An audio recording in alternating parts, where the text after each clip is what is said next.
Mario and Rabbids Sparks of Hope is a newest entry in the Mario Rabbids RPG video game. Now, if you haven't heard of this, it was one of the earlier titles on the Nintendo Switch, the very first one, and I enjoyed it, including the DLC. Very fun. Highly recommend that game. But today we're talking about the sequel. So, first off, the reason this is taking a while to come out is because I played through the entire story to make sure I got the entire experience before I talk to you guys about the game. First off, let's talk about the new changes to combat that they did. I am a big fan of the combat changes. The ability to kind of just free roam around, walk, do all your moves, and then you can shoot. As soon as you stop moving, you shoot. I'm not as big of a fan of. And the team jumping mechanic is kind of different.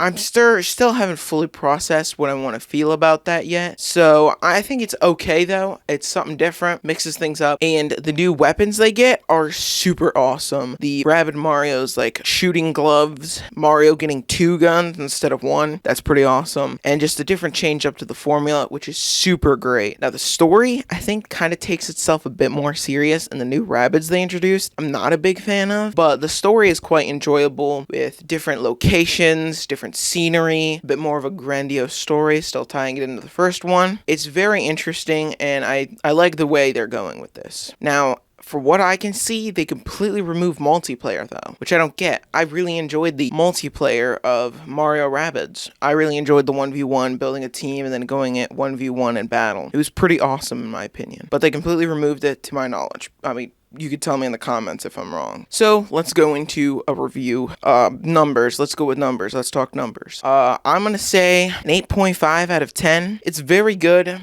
There is some things I don't like. It kind of chugs. There's some points where it really dips in FPS that I'm not a big fan of. I wish it could run a bit more smoothly. Some of the puzzles are a bit annoying. I'm not as big of a fan of the puzzles in this game as much as I was in the previous. And the combat it's still pretty good combat though, which is what my biggest takeaway was to the very first one. The combat was awesome. There you go. There's some pros, some cons. Well, ladies and gentlemen, if you like this video, give this video a like. If you like the channel, you can subscribe and turn on notification bells to get notified of all further uploads. And if you really want to help me out, click the cards at the end of the video to take in more content, along with going to W at w.gg using code CRAMIAM to get 10% off. And with that all ado,